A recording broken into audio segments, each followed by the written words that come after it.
Gonna stop it now.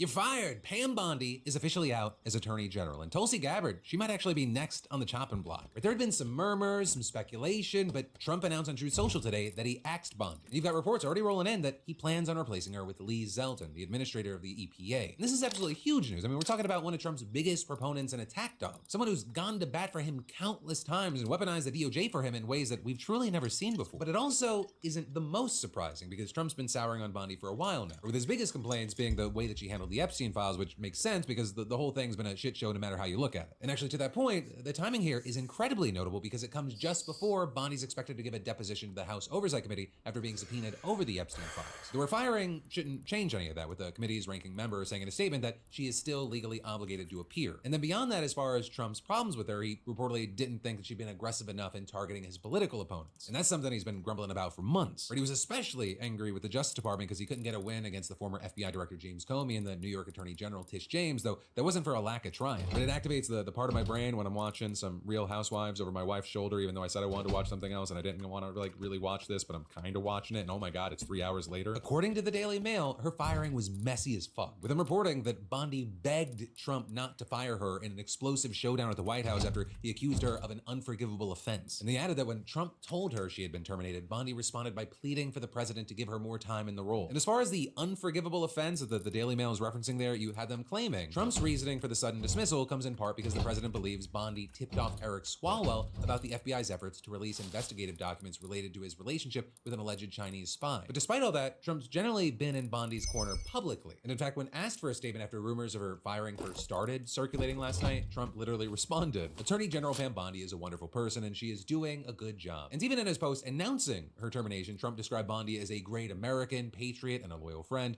who faithfully served as my Attorney General over the past year. We love Pam. And in her own statement, there wasn't any sign of begging or pleading, just her announcing that she was leaving the role and then patting herself on the back for her great accomplishments before closing by saying, "I remain eternally grateful for the trust that President Trump placed in me to make America safe again." Now, as far as what happens from here, unlike what we've Make him massa. seen with other top loyalists who Trump got rid of, it appears that Bondi's not just going to be reshuffled to some lesser consolation prize job in his administration. And instead, you had Trump saying she will be transitioning to a much needed and important new job in the private sector to be announced at a We're retiring you. date in the near future. Which to me, We love Pam. I think if you read through the line, sounds like that's him putting boot to ass, get her out the door. And he probably really doesn't care. But he also added that Deputy Attorney General Todd Blanche is going to serve as acting Attorney General for now. Right? It doesn't look like he'd be transitioning into that role permanently. Instead, what we're seeing is that Trump's planning to tap EPA Administrator Lee Zeldin as Bondi's replacement. And if that name doesn't ring any bells, Zeldin's a former Republican congressman from New York who unsuccessfully ran for governor. And he's also, and this is more important, a dedicated Trump foot soldier in his position at the EPA, doing the work to enact Trump's plans for energy dominance. But also today, it doesn't look like it's just Bondi on the chopping block, because there's also a report from The Guardian saying that Trump is pulling his... What if the Republicans end up firing everybody and then they look up and there's no one left working for them? They've all been eaten by the Democrats. advisors about whether he should replace Tulsi Gabbard as Director of National Intelligence. And here, his big issue is reportedly that she refused to condemn Joe Kent, right, the former deputy who resigned days after arguing that Iran didn't pose an imminent threat to the U.S., with Trump kind of giving her lukewarm support in a statement over the weekend when he was asked if he has confidence in her leadership, saying, and this is a quote, "Yeah, sure, I mean, she's a little bit different in her thought process than me, but that doesn't make somebody not available to serve." Then you had her spokesperson seemingly clinging on for dear life, responding, "Over the past 2 weeks, President Trump said both that he has confidence in the DNI and that she did well at her hearings before Congress. She remains committed to fulfilling the responsibilities the president placed in her." But there's also been a notable back and forth about Gabbard and her place within Team Trump since he came back into office. And some of the things that earned her public criticism, including a video that she recorded warning about the horrors of nuclear war after a visit to Hiroshima, or her testimony to lawmakers that Iran had not decided to build a nuclear bomb. Though others, it earned her support from Trump and his loyalists, like producing an official report asserting that Russia didn't try to boost Trump's campaign in 2016 against Hillary Clinton. Now, what I will say is at this point, any word on Gabbard is largely construed. rumor, but it does come as Trump's been making other major shakeups in his cabinet. Just a few weeks ago, she's in the news for a different reason now, but DHS Secretary Kristi Noem, she was ousted and replaced with Markwayne Mullin. And so now with this Bondi news, I mean, anyone in there who has even the slightest doubt about how much Trump likes them, they should be quaking in their lifts. Right? And so we're gonna have to keep our eyes on this going forward. But also, I will say, while, leadership of some of our biggest departments in the government, they're in limbo, Trump's still making assurances that no one's buying. Because according to him, the war in Iran, it's gonna be over in just 2 or 3 more weeks. He just has to send them back to the 2 or Stone 3 Age. more And weeks. also, he doesn't know if they'll agree to a deal or if he's gonna have to deliberately commit a war crime first. And he doesn't care if the Strait of Hormuz is opened, but it will be opened and prices will come back down, even though they're not really going up. In Iran, they'll never be able to get a nuclear weapon, even though we supposedly destroyed their ability to do so earlier. But also, they're going to get to keep almost 1,000 pounds of nuclear fuel. Why do you guys always devolve into this weird, like, nuclear proliferation argument? Where it's like, he has nukes, we gotta stop him. He has nukes, we gotta stop him. It's so dumb. It's pretty much what we learned in Trump's first primetime address to the nation since the war began. In other words, we learned nothing. This was Trump's rambly tweets in a different format. Or I guess you could say we learned that more than a month into this whole thing, we still have no clear rationale for this war and no real endgame. But if there was one big overarching goal behind all this, now that they kind of threw out all the different reasons and solidified on one, a goal that Trump suggested has defined both of his presidencies is that Iran must never have a nuclear weapon. With Trump saying at the beginning of his address, "From the very first day I announced my campaign for president in 2015, I have vowed that I would never allow Iran to have a nuclear weapon." And with that, Trump rehashed his criticism of the nuclear deal negotiated under Obama, and he repeated his claim that U.S. strikes in June had obliterated Iran's key nuclear site. But then he also argued that in the months since, they had rebuilt their nuclear program, making clear they had no intention of abandoning their pursuit of nuclear weapons. And their race for a nuclear bomb, a nuclear weapon like nobody's ever seen before. They were right at the doorstep. There's no solid evidence that Iran was actively pursuing a nuclear weapon, and as far as we know, it would have taken them months or even years to do so if they wanted. But said though, there is believed to be around 960 pounds of highly enriched uranium inside of the country, deep underground, but potentially within Iran's reach, and reportedly enough for 10 to 12 bombs. But then also with that, Trump appeared to rule out an operation to retrieve the material. The nuclear sites that we obliterated with the B-2 bombers have been hit so hard that it would take months to get near the nuclear dust. And there I'll say he's not wrong. Getting in and out of a hostile country with almost half a ton of radioactive material would be an extremely risky, complex, and time-consuming mission. And Trump also noted that the U.S. is monitoring those sites via satellite and would attack if Iran attempted to access them. But if it is as he says, and he's leaving the material exactly where it was before the war started, when the alleged overarching goal of this war is preventing Iran from ever having a nuclear weapon, it begs the question of what the conflict will have accomplished on that front. Right? And the administration's argument has basically been that it is already or almost, depending on the day, eliminated Iran's ability to hide its nuclear program behind its conventional weapons capabilities. Which is why the specific objectives of this war that have emerged and more or less solidified over the past weeks include destroying Iran's Navy and Air Force, missiles, and weapons factories. And with that last night, you had Trump insisting that these objectives are nearing completion. Iran's Navy is gone. Their Air Force is in ruins. Their leaders, most of them, terrorist regime they led, are now dead. Their command and control of the Islamic Revolutionary Guard Corps is being decimated as we speak.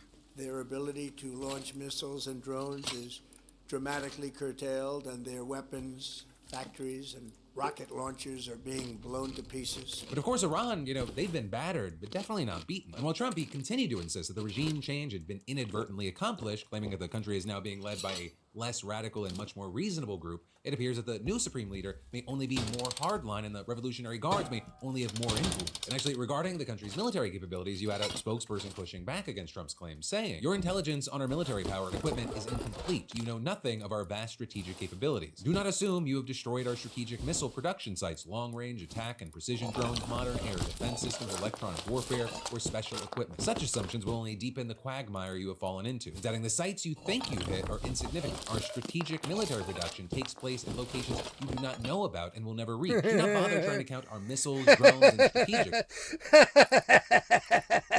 Here's how an actual leader speaks. He was like, what? It's actually funny. Here's how an actual leader speaks. He's like, what? You don't know shit about what I'm doing. What? Yep. I got angler's pants. A pair of pants. I wish you would tell me what they do.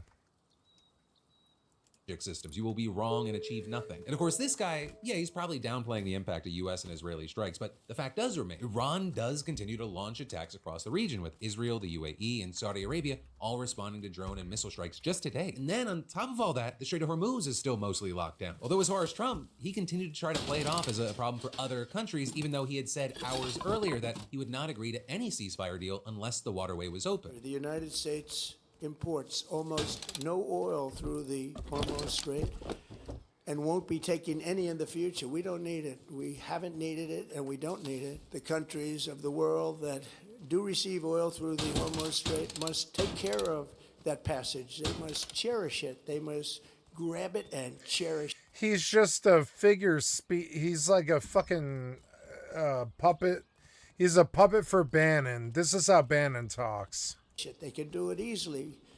We will be helpful, but they should take the lead in protecting the oil that they so desperately depend on. But with that, of course, Trump is ignoring reality. One, the reality that opening the strait is obviously not easy. I mean, if it was, why can't the most powerful military on earth do it? And two, the reality that oil prices are set globally. And what's happening in the Middle East, it does affect the United States, despite it not being directly dependent on oil from the region. Not to mention that this isn't just about oil, but other key commodities like fertilizer. But Trump, he decided to barely acknowledge the economic consequences of his war. But he only once recognized the, quote, recent rise in gasoline prices here at home, but he argued that this was a short-term increase due to Iran's attack. That's you, Trump. You caused that. In any event, he claimed that when the war is over, the strait will open up naturally and prices will rapidly come back down. But that has been widely contested by economists, and it's also not clear that ending the war opens up the strait, especially if Trump's now actually willing to pull the U.S. out and leave it to other countries. And also, in any case, Trump wasn't able to clearly lay out how the war is going to end. We are on track to complete all of America's military objectives shortly, very shortly. We are going to very hit them shortly, extremely hard over the next 2 to 3 weeks. We're going to bring them back to the Stone Ages where they belong.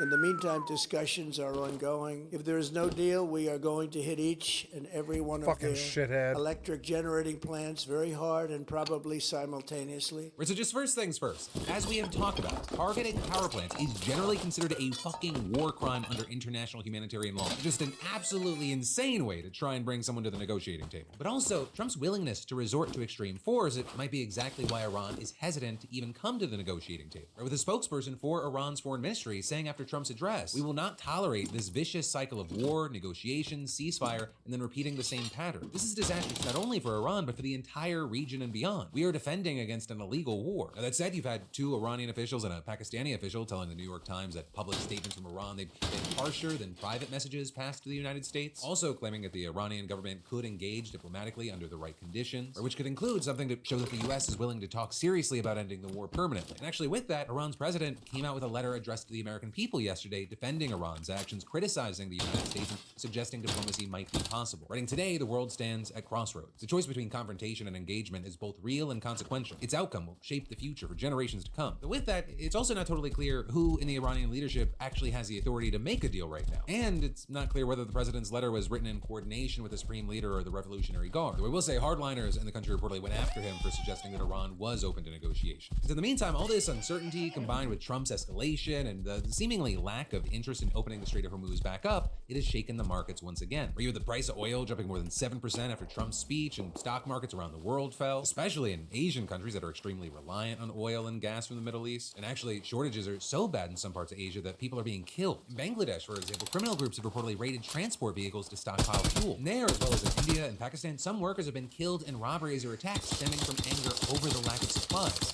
And then, actually, there's more we've got to dive into in just a minute. But first, let me thank a sponsor and say, you ever think about how much of your life is tied to just one email address and how most of us picked ours when we were just too young with zero long-term thinking? Concerns that prediction markets might have an outsized influence over oil markets. Because you just had energy traders telling The Guardian that Polymarket has been the best predictor of the oil market's direction since the war with Iran. Data from these platforms is being used in algorithms that advise on trading in the Brent crude futures market. Goldman Sachs, which forecasts oil prices, now includes prediction market data data in its research for investors and clients. And the Intercontinental Exchange also has a tool that provides a feed of Polymarket's predictions for traders to use in their assessments. And this ends up not being that surprising because you had a leader at one agency telling the outlet that Polymarket is having an increased impact on many markets now, and adding there. Betting markets do have a long history of strong prediction accuracy, and since Polymarket is in the ascendancy, traders are indeed increasingly turning to it for market indicators. And when it comes to oil, Polymarket has a ton of events to trade on, but that also doesn't mean that it comes without potential consequences, with the Guardian explaining. Energy market traders have said that the deepening ties between prediction platforms and the global oil market could amplify the impact of insider betting on global markets or incentivize betting behavior. Because it's worth noting that outside of the poly market of it all, we already had tons of concerns regarding insider trading on oil prices amid the war. And so now what you're seeing is that there are fears that poly market is adding fuel to that fire, and the prediction markets in general, it could be used to influence the price of oil. And there you have outlets like Axios noting, as the Iran war sends prices soaring for ordinary Americans, a select few appear to be profiting in plain sight. It's precisely the kind of alleged corruption Trump built his political career railing against. But of course, in his administration, they don't actually seem to be motivated to do much about it. Now, could it be because he or others benefit in some way, and or his son has his hands in both Polymarket and Cauchy? Who's to say? You're probably saying yes. And so really, no one's expecting him to act here. But I will say we are seeing at least some baby steps in some other areas. Like this week, you have reports that federal prosecutors in the Southern District of New York are exploring how suspicious bets on these platforms might violate insider trading laws. Though there, no one's been charged or even formally accused of any wrongdoing in the district yet. Our chiefs in the Securities and Commodities Fraud Unit simply met with Polymarket reps to discuss how existing laws might apply to potential misconduct. And with this, you had an attorney in the district previously sending a warning on this issue, saying, because it's a prediction market, doesn't insulate you from fraud. And then also, you might have seen headlines over in Congress this week. And that's because 40 Democrats in the Senate and House sent a letter to Trump administration officials about training to curb insider trading among government employees, with the letter being specifically sent to leaders of the CFTC and the Office of Government Ethics. And it noted that not only is there rising evidence suggesting possible governmental insider trading, but it also appears that there is confusion around the laws that exist in this arena. And so it asked these groups to issue executive branch-wide guidance, reminding federal employees of their existing legal obligation to refrain from using their insider governmental information to profit from prediction market trades. So there, the White House kind of shooting back at the notion that insider trading is even an issue, or the spokesperson telling NBC News that all federal employees are subject to government ethics guidelines that prohibit the use of non-public information for financial benefit. However, any implication that administration officials are engaged in such activity without evidence is baseless and irresponsible reporting. And so for now, it really looks like it's just going to kind of be the wild, wild west until someone gets in there that actually wants to regulate things. And then also in the meantime, we've got to talk about how the Trump administration is trying to kill the Presidential Records Act, or the law that requires memos, emails, briefing papers, and other records to be turned over at the end of a president's term. It's a law that literally exists because of Nixon. It was passed after Watergate specifically to stop a president from destroying incriminating records. And now the administration that wants to gut it is led by the first president in American history convicted of 34 felonies. Felonies that include charges related to mishandling classified documents that he stored in his bathroom at Mar-a-Lago. As far as why and what they're doing, the administration has decided that the Presidential Records Act, in their eyes, is unconstitutional and overreach of congressional power. With a Trump DOJ official saying, Congress does not have the power to compel an entire branch of government to create and save every single possible piece of paper. Here's the thing,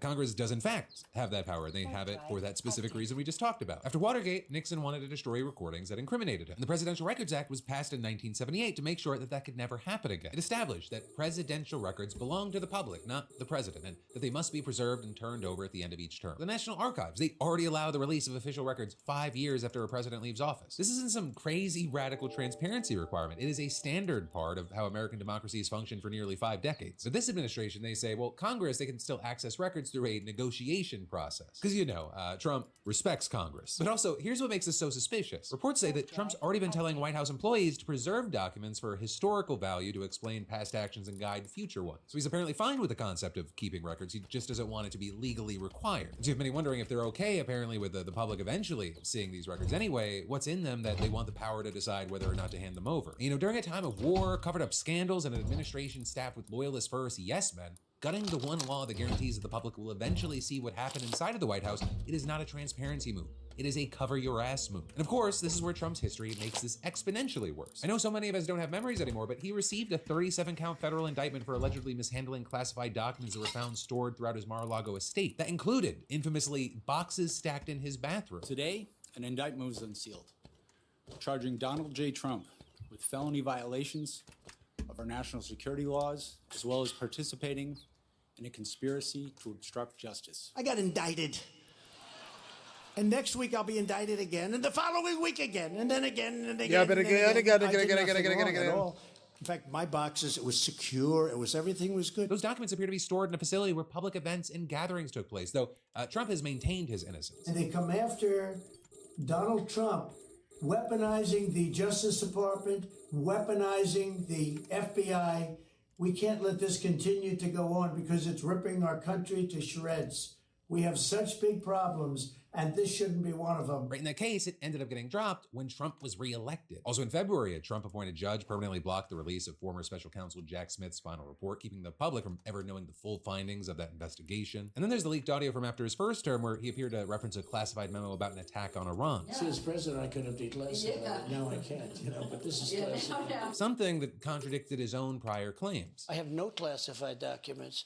And by the way, they become automatically declassified when I took them. And he's also been caught tearing up documents before, a practice that itself violates the Presidential Records Act. And then beyond the transparency question, there is a genuine security concern. If he took classified documents into his personal possession once and stored them in a bathroom, what is stopping him from just doing it again? And if the legal requirement to preserve and turn over records is gutted, what mechanism actually exists to ensure that classified material stays where it's supposed to be? And so as threats against government officials from hacks and leaks continue to grow, weakening the system that tracks where presidential records go, it's not just suspicious, it's dangerous. So as far as why this matters and we got to talk about it, this isn't just like a policy disagreement. This is a dismantling of one of the post-Watergate safeguards that exist specifically because we already learned what happens when a president gets to decide what the public sees. We already learned that lesson in 1974, and the guy that's trying to undo it stored evidence in his bathroom. But also, if it feels like life down here on Earth, it keeps getting more and more hopeless, maybe we can, find at least a little reason for optimism up in outer space, right? Because humanity's going back to the moon for the first time since 1972. And last night you had thousands of people camping out on Florida's Cocoa Beach to watch that enormous rocket shooting up from the Kennedy Space Center.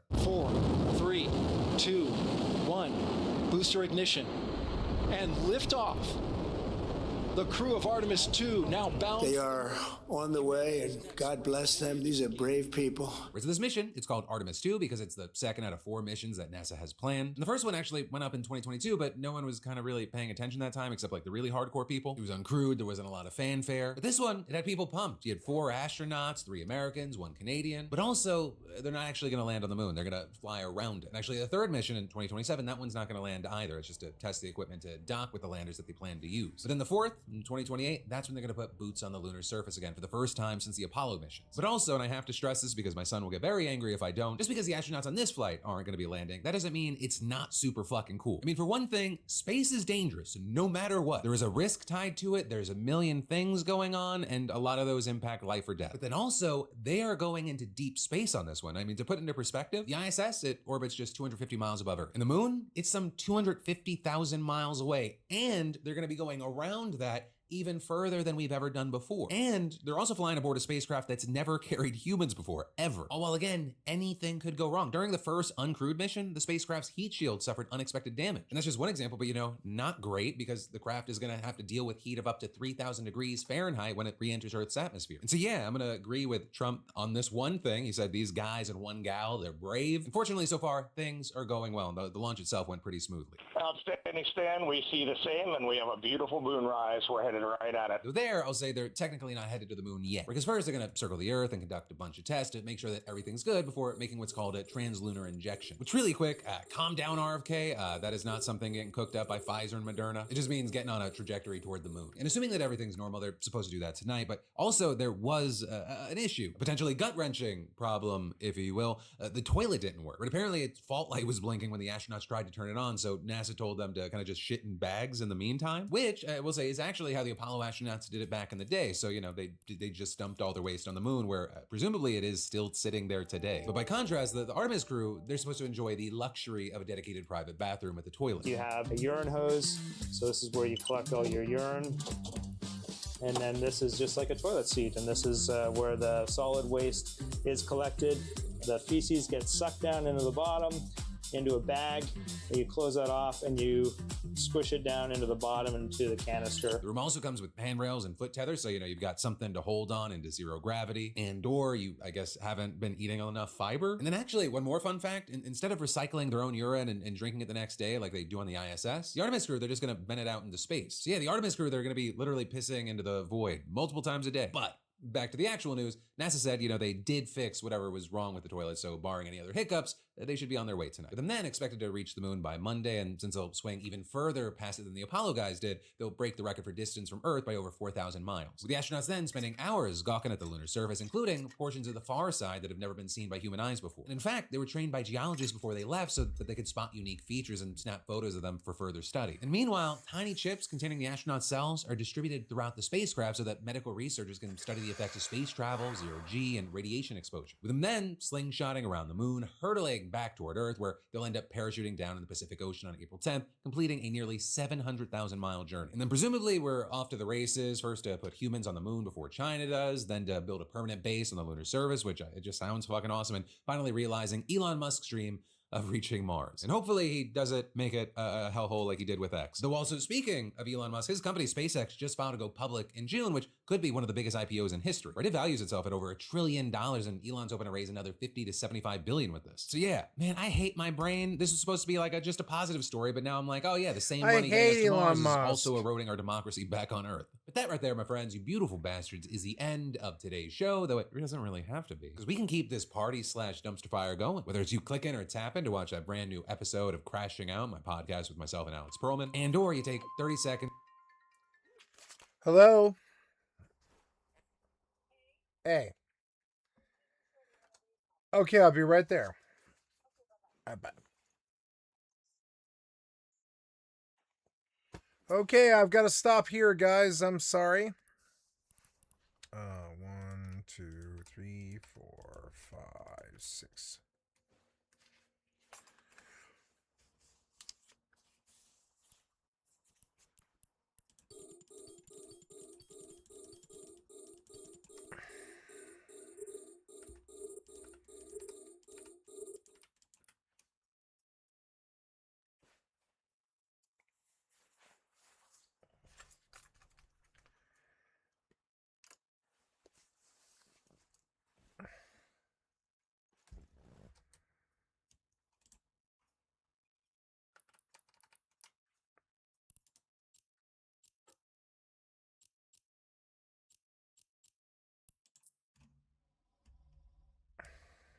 Warp drive active. Okay, guys, I'm going to stop here. I've got family dinner. I'll be back here in like 60 to 90 minutes, somewhere around there, something like that, to play some Fortnite, I think, and maybe even some Fortnite Festival. I'm going to go pop in and plug my guitar in. And I love you guys. Thank you so much for your time. You've been watching Skycat Live. I'm a full-time variety gamer all day, every day. Put me on in the background. Click on the cast face to donate. Oh, I'm sorry. Give me just a sec there. I'm a full-time variety gamer. Click on the cast face to donate. Come to the Twitch or the YouTube. Give me a like, sub, or follow. I love you guys. Thank you so much. And I will be back here in just a little bit. Thank you for your time. Hi, guys. What's up? It's 8:15 p.m. I'm going live, and I'm going to be going back to my home station to do an ISOP here and make some more money.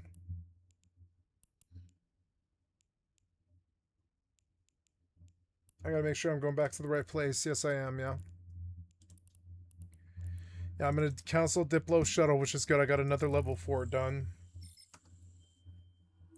I'm going to do this ice mining op.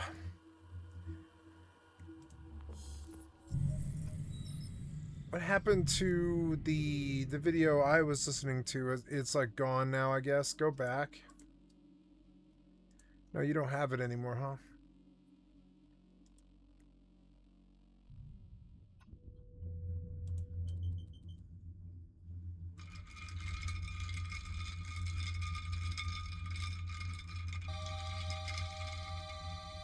No, I finished it. Yeah, that's right. Yeah, we'll play something else. Guys and gals, me Budahar, and you know, it is what it is, ladies and gentlemen. April 1st, the day to install Windows finally again. You know, Windows 11, going back to it. You know, LARPing as a Linux user, ladies and gentlemen. You know, simple today. I woke up, got myself a little gun, decided to shoot my computer. almost fucked around with a TOS there, didn't we? But you are an idiot, and I'm going to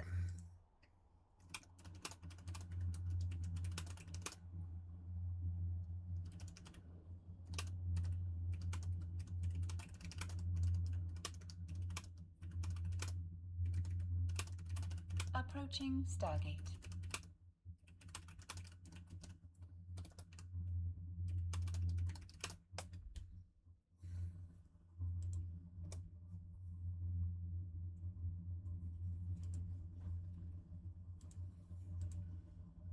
Autopilot jumping.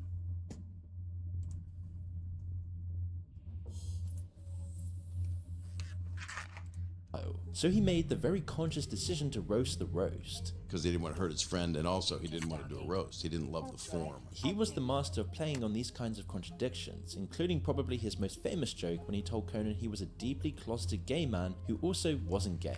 The thing that nobody knows about me is I'm a deeply closeted gay man. What? You're a gay man? I'm not gay. I said I'm deeply closeted. I'm as straight as an arrow.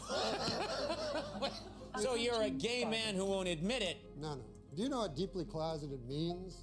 Yeah. It means a man who will not acknowledge that he's gay. Yes. The joke is a perfect loop that confuses Conan, confuses the audience, and technically never says anything at all. That was late era Norm, where his jokes sometimes had a distinctly intellectual and sometimes histrionics perspective tinge. He'd always deliberately hidden how smart he really was. Not histrix. Having moved up 2 grades as a kid and studying mathematics and philosophy at university at the age of 16. He'd also hidden the fact he'd privately been battling cancer for years and told almost nobody. Well, I didn't know, but everyone else must have known. And then Jim Downey called me and said, you know, more or less, Conan, fuck you for not telling me about Norm. And I said, Jim, I didn't know. And Jim Downey said, I would think Downey might know. No, Jim didn't know. Yeah, Did you know? I did not know. I think 2 things about it, and they're diametrically opposed. One is, I wish I had known, because I would have told him what he meant to me. Yeah. And then there's the other side, which is great respect for him wanting to keep it private. Yeah. And him not wanting people to treat him any differently because he was sick. 3 years before he died in 2021, he went on The View again to essentially apologize for blundering over the Me Too movement. Norm said he was glad it had slowed down a bit after the sexual misconduct controversy with Louis C.K., and The Tonight Show cancelled his appearance as a result. Norm first went on the Howard Stern to explain himself and made it worse, saying, quote, "You'd have to have Down syndrome to not feel sorry for the victims." That View appearance was a stroke of genius encoded in Norm's comedy. He sat awkwardly popping tic-tacs while the host walked him through his mistakes one by one. Every time he said something supposedly sincere, you can watch him pop another mint as a clue that his heart was not in this interaction, even if his head was. It's always bad when you have to apologize for the apology. An apology. And stupidly, I was about to say that word, and I stopped and said, what's the right word to say? And then I said a different word that was equally. Yeah. I realized at that moment that I'd done something unforgivable. They tried to confirm this humiliation attempt was working as intended. Now are you thinking twice before everything comes out of your mouth? Then he said something that sounds like a throwaway line but isn't. What's offensive is anything over the line, and I personally think almost everything is over the line. By that, he's saying everyone is offended by everything, yet somehow no one picked up on it. But this last line is the real tell, given that Norm spent years outing criminals before getting hauled in for a backfiring joke. Yeah, I have been surprised because, you know, I never did anything. I mean, I spoke, but I mean, I don't want to be tossed in with people that actually did, not crimes, but sins, or, you know, I barely have consensual sex. He waited until they were satisfied he'd served them enough remorse, then slipped in a last-minute jab at the end. It was basically the proverbial middle finger to their whole fake operation. The industry never gave him the career his talent deserved. Norm never got his own late-night show, which Weekend Update was supposed to be the stepping stone towards. His sitcom lasted 3 years and vanished. He was touring 44 weeks a year into his late 50s because he couldn't afford to stop. That's another reason he went where no one else dared, because as he claimed, he had little to lose. He was a compulsive gambler who lost everything multiple times over and wasn't materialistic in the slightest. He once joked that someone tried to sell him a guard dog to protect his valuables, but the dog would actually become his most valuable possession. This guy wanted to sell me a dog in the store. It was $600, this dog. Can you believe it? $600 for a dog? Oh, I can. Man. I was looking to pay, you know, a buck. just wanted a bargain dog, a nice discount dog, a cheap, off-the-rack kind of dog, any kind of... Show me to your bin of dogs, my good man, I said to the guy. But this guy says, no, he says, why don't you buy this dog? He says, this is $600, this dog, but he says, this dog is a pit bull. He says, this dog will protect your valuables. You know? And I don't even have anything very valuable, you know. I don't have anything very valuable. That would be the most valuable thing. I would be yeah. The pit bull would be the most valuable thing. It is funny though. I love Norm. I'd have to buy something to protect it then, you know. I'd be out shopping for Wolverines the next day there. He was Canadian. I didn't really know how Canadian he was. He's so Canadian. Show me something in a timber wolf if you could. If anything, the sicker he became, the more relaxed he seemed, and he kept up his sharp commentary on current affairs rather than retreating into the background. When Epstein was found dead in his cell, Norm posted a single tweet that cut to the very core of the entire topic. A man is a coin, no obverse without reverse. If you like, remember Jeff Epstein as monster, destroying lives with a wicked nonchalance. But for me, I remember him as the man who killed Jeff Epstein.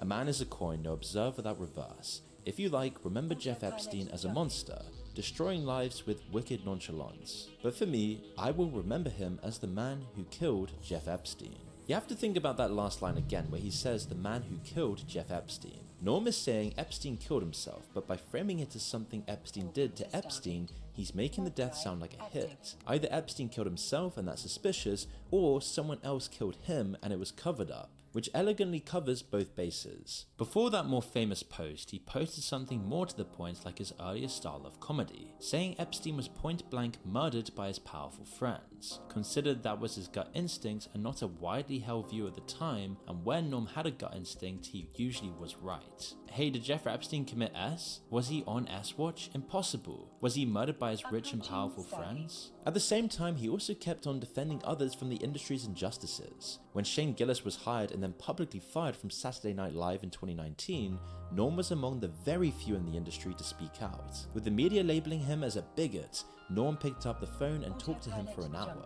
Norm Macdonald was a cool one. Really? Yeah, that was a cool one. I talked to him for like an hour. No. On the phone, yeah. Wow. It was crazy.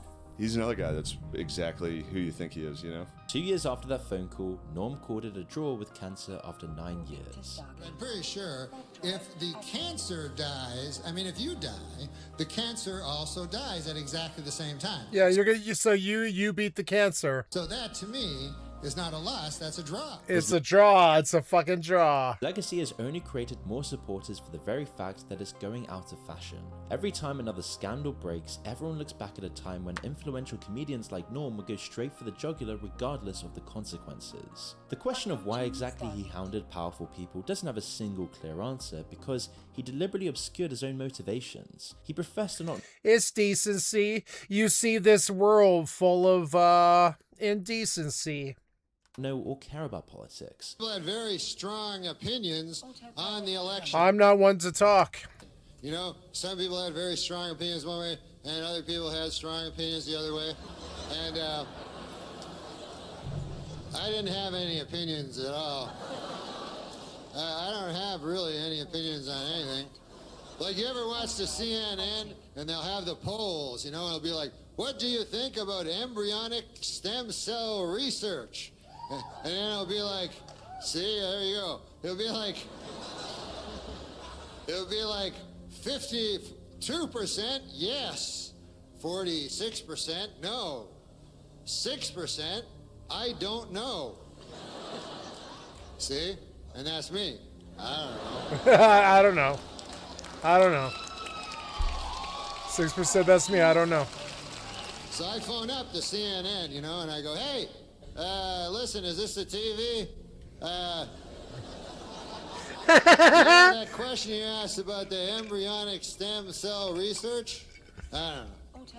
I don't know. What he cared about was the corrupt human impulses that lie beneath the whole act, why people lie, who they protect, and what they'll tolerate to uphold certain ideals. There's now a whole class of people doing exactly what Norm was criticizing throughout his career. When Conan made this joke in his 2026 Oscars opening monologue, the reaction was colder than ever, and the elites hated it, even though he didn't call anyone out by name. Well, at least we arrest our pedophiles. He hits on a key point that describes something that has happened since Norm's younger days. Comedy has entered a new era where the source material is more extreme than ever. MJ, Cosby, the Clintons, and OJ all seem like outliers at the time, but we now know they're definitely not, and the structure is much deeper than a few creepy individuals. Dismantling it, whatever it really is, has become impossible. We're also less shocked because we're desensitized. Conventionally, art is supposed to get more extreme as time goes on. Hitchcock's Psycho left people throwing up at the shower scene in 1960. Now, kids watch gory Netflix horrors while eating dinner. Modern culture is headed towards some permanent state of maximalism where everything is more exaggerated, more dramatic, and the threshold for a reaction is higher than ever. A case like Epstein would have shattered the tone of public life for years in Norm's era, but today it's merely blurring into the ambient noise. Maybe that's why he still feels alive. He was operating in a culture that still had the capacity to be stunned by scandal, and he knew exactly how to play on that emotion. Now the scandals are more sinister, the evidence is available yet redacted, and the reaction paradoxically flattens because of how desensitized society has become. As Conan said himself in his Norm obituary, bravery means tremendous risk, and often loss. Norm was highly principled and he paid dearly for his refusal to compromise. At least the few risk-taking comedians there are left, like Shane, Conan, and Ricky Gervais, have Norm's jokes to look back on. Yeah, it's good. Okay, guys, I'm going to pause here. I'm going to pause. Hi, guys. It's 10:32 p.m. As you can see from the clock on the motherfucking wall. 10:32 p.m. What's up, guys? How are you doing? It's I just got like 2 Fortnite wins in the last like 5 games or something. And so I'm gonna go forward. I'm a fucking drunk Hashashin, you understand? Vodka and fucking hash, bitch. Vodka hash.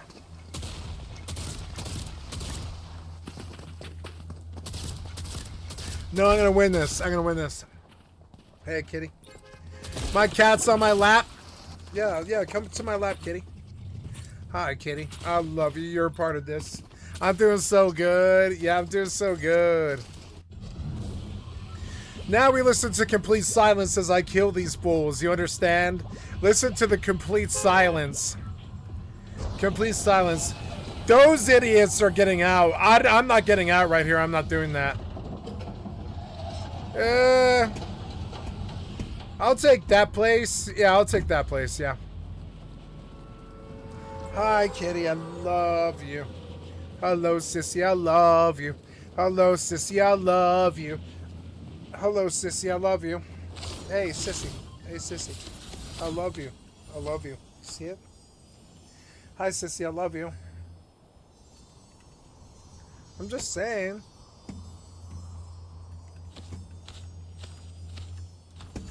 Yep. Titty is restless. She blames me. I'm sorry. I'm drunk. It's like jangly energy to her. I don't care.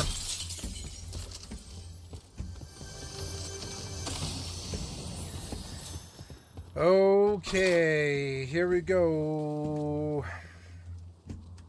What does that sound? There's no cars here. Oh no, yeah, there is a car here. Yeah. What?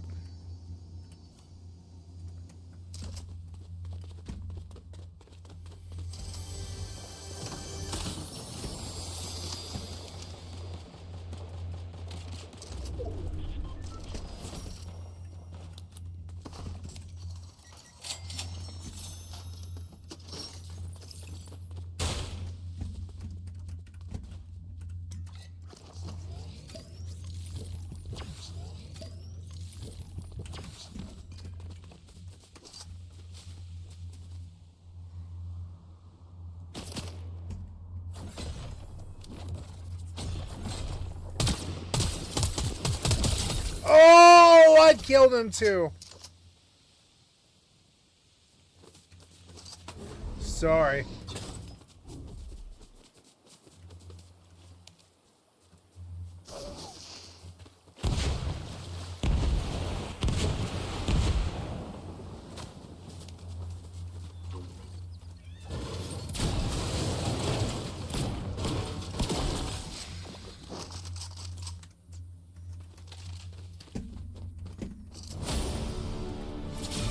Nice. That's good. That's good.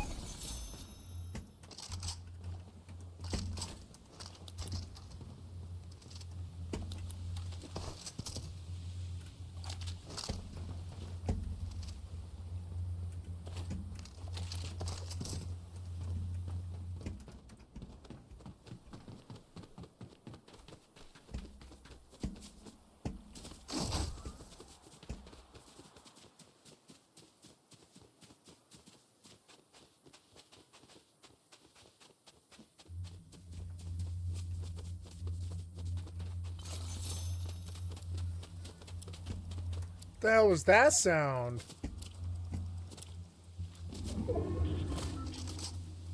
I can't move forward. That guy, that's what that sound was.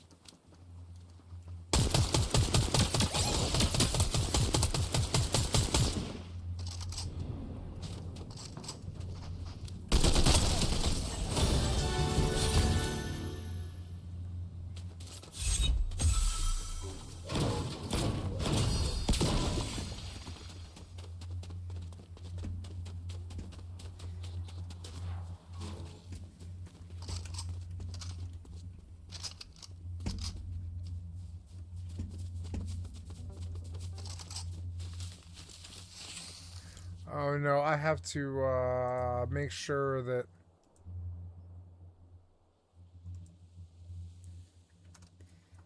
I don't play anything.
Wish me luck, guys. 6 down, 5 up. I don't give a fuck. Let's drink some more.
Okay, guys, 6 down, 5 up.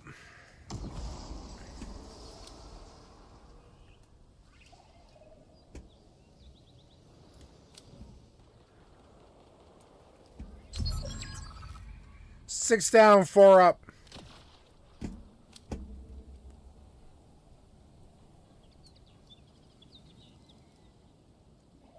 So you guys enjoy the ambiance? I like sitting here at the end.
Six down, 4 up.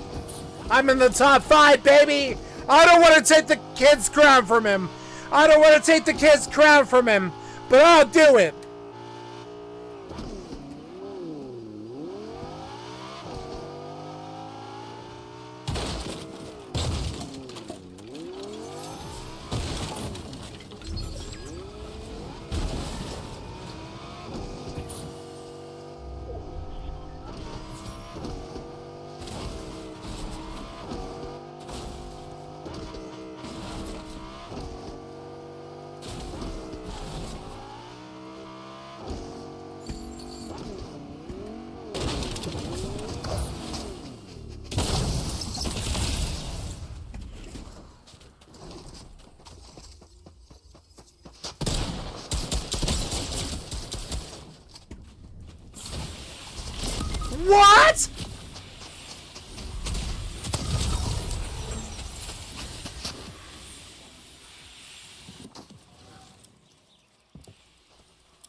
Go Peric 21.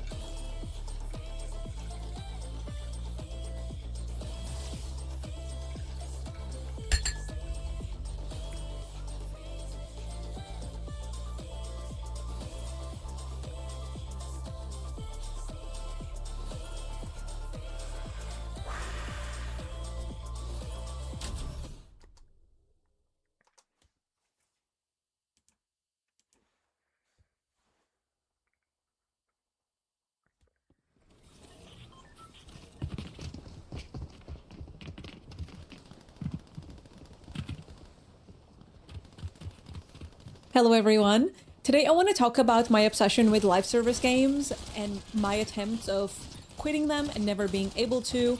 I just keep going back to them, and I just want to talk about it to, I guess, kind of ramble and discuss with you guys. I never have scripts for these kinds of things, so I hope you enjoy these kinds of videos. So, when I was a kid, my first ever MMO was Online, which was a Korean grindy MMO. Then I played Lineage 2, which was also a very grindy Korean MMO. And then after that, I just tried a bunch of different free-to-play MMOs and all of that stuff. And then eventually I discovered League of Legends when it was blowing.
growing up.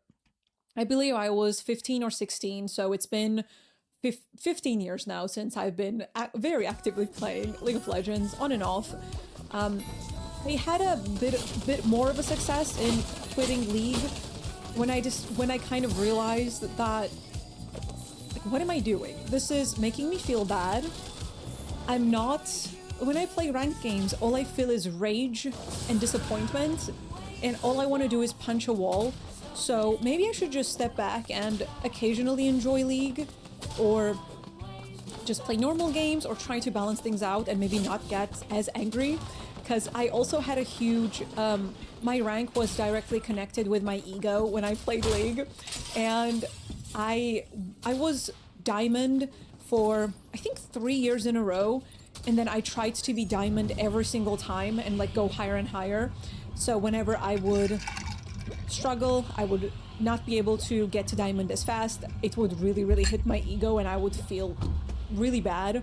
So I would get really angry. I have cried over like lose streaks over, it was a lot.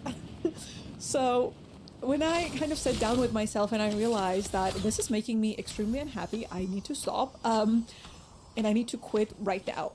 I kind of stepped back, but I kept going back to it. I still have it installed in my computer, but I don't really play it as much. I mainly just hop in to play event things, or if a new hero comes out, if there's like a new cute support, things like that, I will jump back into it. But I do find myself occasionally like not playing for 3 months and then playing for 3 months. So it's like that. But again, I'm not really as connected with League anymore.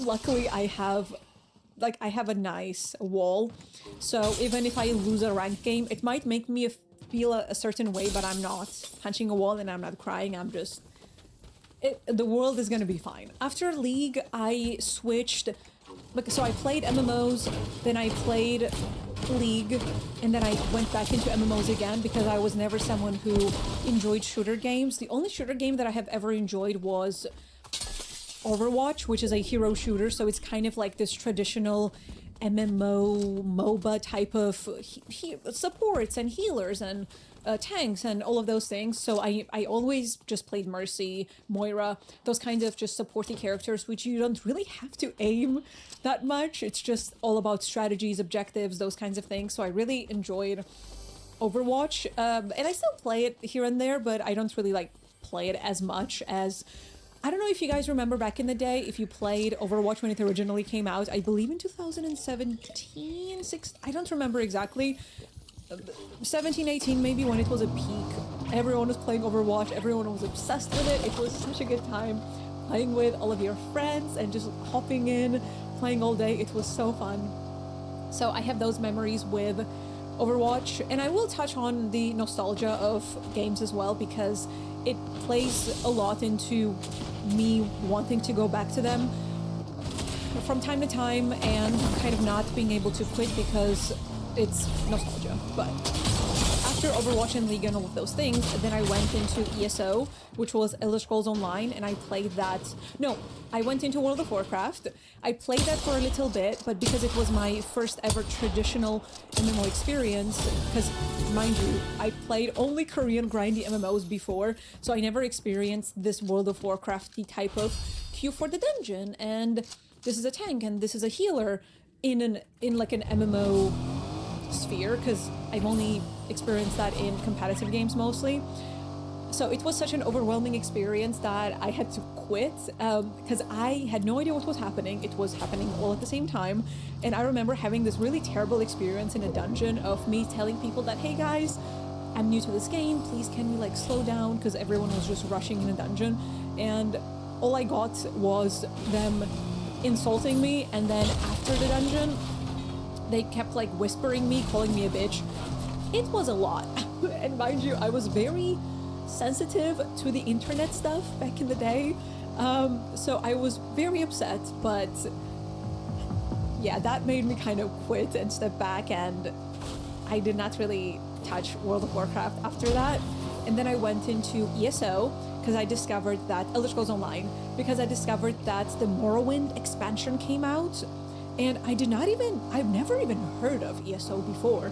So hearing that Morrowind expansion came out in Elder Scrolls Online, I was like, oh my god, because Morrowind was my first ever RPG game that I played on PC, because before I would either do PlayStation 1, I think, was it Sega? Because my first ever game was Duck Hunt, so I think it was on Sega. I don't remember exactly, but I only played more of like, I guess, linear-ish types of games. Tomb Raider, Resident Evil, those kinds of things. But my first ever RPG was Morrowind, and it was such a magical experience. I believe I was maybe 10 or 11, or maybe even less. I'm not even sure. But I played whatever my brother played, so I ended up developing what I think is a very good taste in games, because it's a lot of just classic high fantasy RPGs, because I was very obsessed with high fantasy games because of Lord of the Rings. It's to this day my favorite movie, universe, game, everything ever. So I was really obsessed with the whole fantasy, like Dragon Age and stuff like that. So I really enjoyed Morrowind, and because of that, I wanted to play ESO, Morrowind expansion. So I got it and I started playing ESO, and I kind of played it on and off because, again, it was kind of overwhelming. And I went into the game expecting the single player type of experience, which is what a lot of people do when they get into ESO, and then it's not that, and then they kind of quit and then they go back to it. It's a whole thing. So I played it like here and there, back and forth, and then I ended up mainly streaming it on Twitch, and I grew my channel, my Twitch channel back in the day, with ESO, because that's all I played day and night, every day. I was so obsessed with it. And then slowly I kind of came to a realization that, oh, this is a very microtransaction heavy game, and I ended up feeling like I was getting farmed a lot by a lot of things being in the Crown Store, which is like their money store, basically. Subscription being optional, but also being mandatory. Companies creating problems, but then selling you the solution. So I kind of slowly, this like fog lifted in a way, and then I felt like a dumbass for being milked. And I enjoyed the game less and less and less. After ESO, I started getting slowly into World of Warcraft, and I played a lot of World of Warcraft. I slowly started to understand how the game worked. I really, really enjoyed it, especially because I am a very frugal individual. I don't know if you guys can tell. I don't have a lot of stuff in my life. I don't have a lot of clothes. I don't have a lot of like things that I spend money on. I really try to think about if I really need this item or want this item, so I try to save as much as I can. Yeah, the tattoos on your skin, that's more money than I've ever had.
Can, because, you know, I just like financial stability, which who doesn't like financial stability?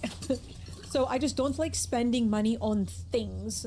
And whenever I see a game that has a optional but mandatory subscription, has battle passes, has a lot of things that look very cool, like cool microtransactions that you can get in the game, but they are all like money based. In World of Warcraft, I could get all of those things within the game without like spending any money on it. I could get really cool mounts, really cool pets, really cool like collectibles and weapons and like really shiny effects. I main a druid, so I could get a bunch of really cool druid forms and look very pretty and very high fantasy and be like this magical druid night elf and all of those things. When I saw that I could do all, like I could get all of that in World of Warcraft, I became obsessed with collecting everything, and I was having so much fun. And also the fact that you could just simply get expansion once a year or once every 2 years and farm and then get an in-game a subscription with in-game gold. Like, to me, that is one of the biggest selling points in World of Warcraft, because when I think of subscriptions, I think of like how much I'm gonna spend a year from now, like 6 months from now, a year from now, 2 years from now. So then that makes me not want to invest my time and money into it, because like, what am I even doing? There's a lot of FOMO, there's a lot of events, get this right now or it's gonna go away forever. And like, that is just, it's so tiring.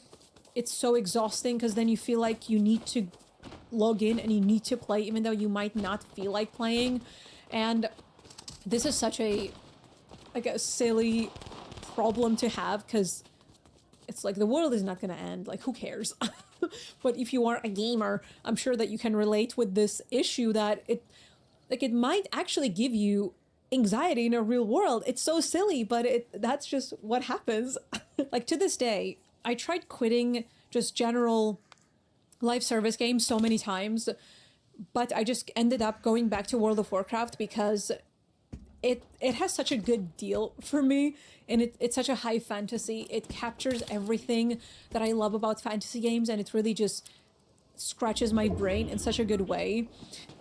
And I made this video a few months ago of how tired I am of microtransactions and just like greed in video game like industry in general, because World of Warcraft came out with housing, and I heard Asmongold saying that if you guys thought that they would not milk the hell out of housing and like put each individual furnishing piece up for like $20 for a tree, we are stupid, which is what ended up happening. I think they had this whole bundle of like pink sakura themed stuff for like a certain amount of dollars, and then they got a lot of backlash and they took it off the store. And just those guys, it's so stinky. But I mean, both ESO and Blizzard now are owned by Microsoft, so I guess they will be milking the hell out of that too. But the only thing that I can do is just not engage with that content. I don't like housing content, even though like sometimes it's fun, you know, sometimes it's like, oh, it's a nice tree, that's pretty, that's cute. But I'm not really a housing gamer. The only housing game that I've ever enjoyed was Sims 3 or Sims 4, and I played it for maybe like a day and then never really touched it again. So I'm not really a housing person, even though I mean, I guess it's cool and it's fine, but I don't really, I don't know, it's not for me. So I'm gonna pretend it does not exist. So I'm not gonna feel this FOMO of wanting to collect these things. I even had to get rid of this add-on, which is called All the Things in World of Warcraft, which shows you all the things that you can collect, which gave me so much anxiety. So I just had to get rid of it because it's showing me what I can collect and what I don't have, and I don't want to see it. So I'm just gonna go down the achievement list and try to kind of deal with that at my own pace and take it slow and collect what I can collect, get achievements that I can get, but then not really think about the other stuff as much and not stress myself too much and just exist in a real world instead. Because I like playing World of Warcraft on my main screen while doing other things, because I just like multitasking. I enjoy watching movies on the side and just kind of pausing whenever something important is happening, watching TV shows, watching anime, watching streams, YouTube, all of those things. I just like having this thing on the screen that helps me unwind after a long day of work. And I don't know, I just really like it. There is also nostalgia that plays a lot into all of these things, because I go back to Lineage 2 because it reminds me of when I was a kid. Like the other day, I opened the window and I had this smell of spring just hit my face. And it made me feel like a kid again, of sitting by the window, having an open window in spring and summer, and playing these MMOs that I used to play as a kid, or playing playing League of Legends when I was 16 or 15, and hopping on after school with friends, and having this group of friends on a Skype call or on Discord, and that not ever being able to bring that time back, and feeling just so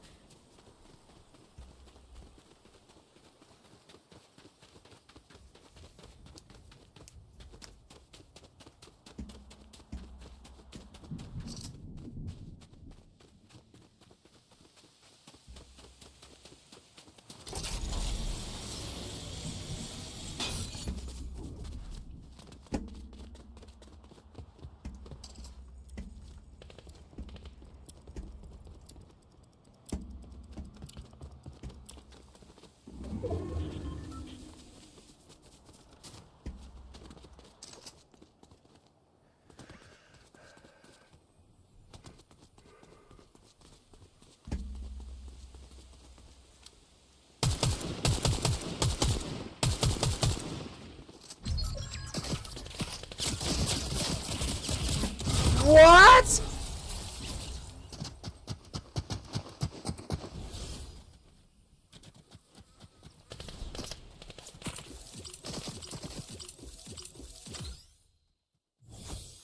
What was the point of all that piece of shit? I placed third. I didn't even know he was there until I was dead. Piece of shit. Cocksucker developer.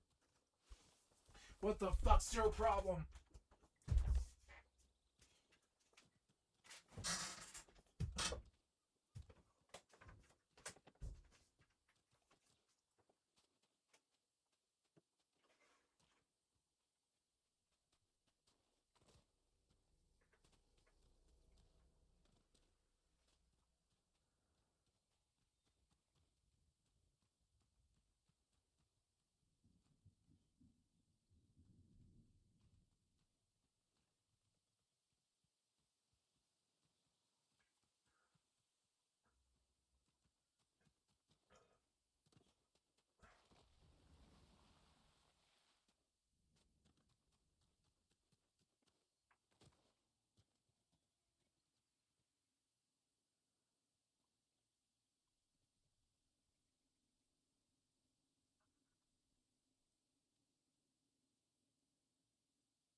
Okay, I'll go back in. Melancholic and sad about this thing that used to be. And I'm also not living in my home country, so like that, like mix of all of those things make me so sad. So whenever I play League, I just also get homesick, and it's like it's this layer of sadness that you feel. And also, like, another topic that, I mean, I'm very much stuck in the past, and I try not to be. I looked into Stoicism, and just trying to kind of live in the moment, not thinking about the stuff that I can't control, kind of just living now, existing now, instead of in the past. So just disconnecting myself from a lot of things and trying to be at peace with here and now. So I'm just working on a lot of stuff mentally that I don't really talk about on streams or on YouTube videos. But I think about them a lot. I journal about them a lot. I talk to my loved ones. But I don't know if you guys want to hear these things, because I don't want to overshare or trauma dump or, I don't know, like have this, because these kinds of open heart, like when these kinds of open topics also bring in a lot of unhealthy, like, parasocial dynamics, and I don't want to do that.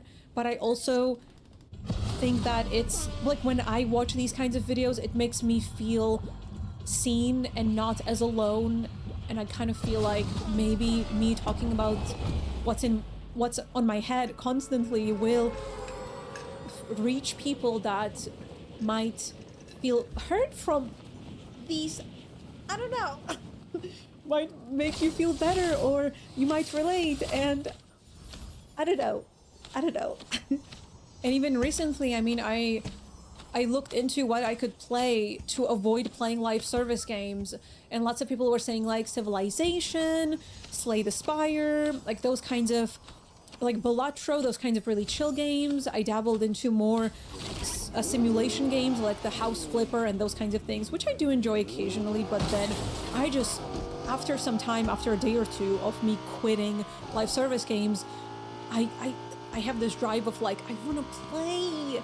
I want to, like, go into World of Warcraft and I want to play, but I just feel so guilty all the time because I feel like I'm wasting my time farming these digital things. And for how long can I keep farming those digital things? For how long can I keep going for these achievements? Like, when is this gonna end? And that's also partially why I quit playing ranked games in League of Legends, of, like, for how many more years will I want to reach Diamond? Like, who cares about this? It doesn't matter. I'm gonna die one day, and none of this is gonna matter. Like, but at the same time, and I don't know if this is a copium or I'm just saying this to myself to cope, but like, I've heard this quote of, if you spend time having fun, it's not a wasted time. I mean, I don't, please let me know if I'm coping. Because, I mean, the video games are art. It's a medium of art. So if, by me saying that it's a waste of time, then it would also indicate that movies are a waste of time. And lots of other art forms are also a waste of time. Like, any media is a waste of time. So, I don't know. I'm just trying to exist. And it was so much easier when I was a kid because I would simply just hop on and have fun. I did not have these kinds of existential crises. I was not thinking about, for how long can I keep doing this? I'm wasting my time. I should be doing something productive.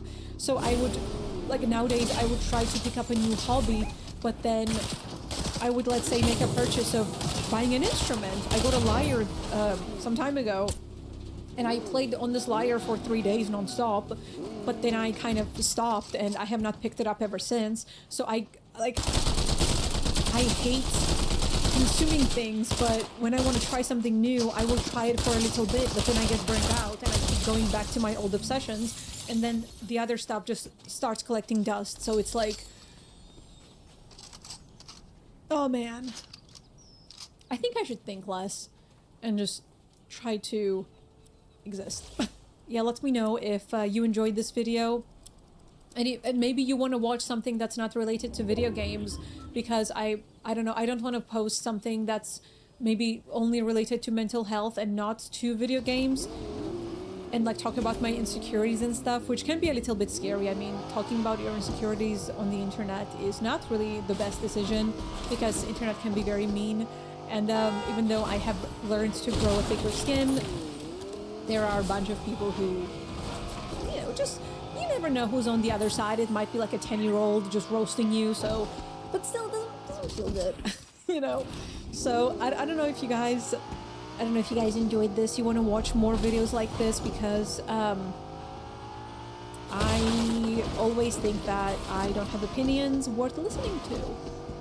And I don't know if people want to hear them, but I try not to say that out loud online, because I don't want to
Hello, my name is SaberSpark, and today I'm going to be telling you all about the story of how World of Warcraft almost ruined my life. I can only imagine a few folks right now watching the video are like, hey bro, over here, I got my own story. I got my own version of this. And you know what? There's something to be said about that.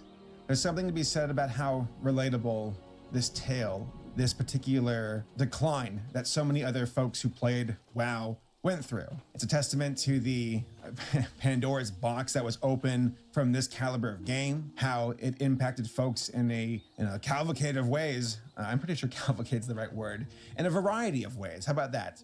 From those who had addiction problems to the game, to those who were forming their first versions of parasocial relationships, to those who couldn't even see their life beyond World of Warcraft. It was all encompassing to them. And it was honestly a frontier that many folks who played this game were not acquainted with. It was a brand new realm for them. And that, I swear to you, is not a sarcastic joke about the type of game that WoW is.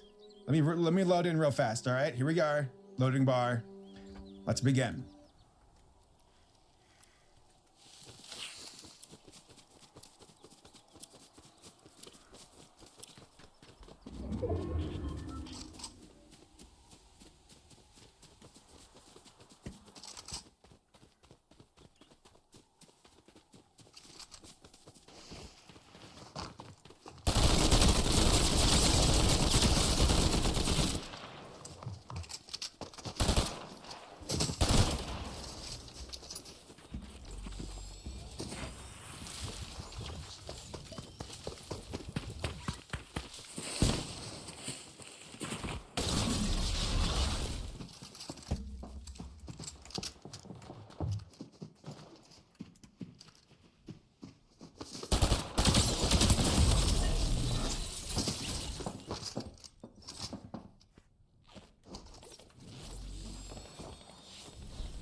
World of Warcraft, for those who don't know, is an MMORPG, which is a massive multiplayer online role-playing game. And there have been games before WoW that fell into that genre, that try to push the envelope and that genre of gaming, where you have folks across the world online with their characters interacting, going on adventures, fighting monsters, but none of them could really do it the same way that WoW could. WoW had this je ne sais quoi about it, something that made it stand out. And I would say it's a combination of just the allure of Warcraft as a story, with its characters, with its aesthetic, its fantasy, with orcs and trolls, humans, demons and night elves, and just all the magic that is part of that story, that was very well cultivated at that point via Warcraft 1, 2, 3, and then to the RTS players and their demise, it became an MMORPG instead. That was a bit of a shocker, because part of it, I remember kid me playing Warcraft 3. I love you guys. Have a good night.